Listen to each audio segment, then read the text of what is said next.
আসসালামু আলাইকুম, welcome to my new video. তো আজকে আমি আবারও নিয়ে এলাম মিষ্টির ভিডিও নিয়ে। একই মিষ্টি কত নাভাবে বানানো যায় না। তো মিষ্টি বানানোর জন্য আমি মুড়িটাকে ব্যবহার করলাম। আমি আগে থেকেই মুড়িগুলোকে শিলপাটায় গুঁড়ো করে রেখেছিলাম। তারপর একটি কড়াইতে দিয়ে দিলাম দুধটাকে গরম করে মুড়ির গুঁড়াটাকে দিয়ে দিলাম।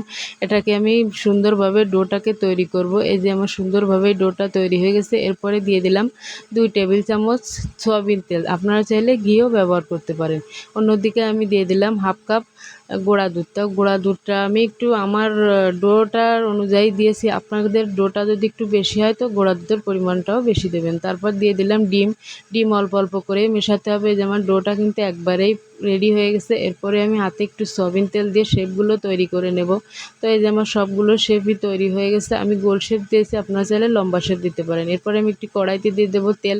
মিডিয়াম আছে কিন্তু মিষ্টিগুলোকে ভাজতে হবে। তো আমি অন্যদিকে একটি পাত্রে 1 কাপ পরিমাণে চিনি দিছি, 1.5 কাপ পানি দিছি। তো পানি দেওয়ার পরে 2টি এলাচ দিছি।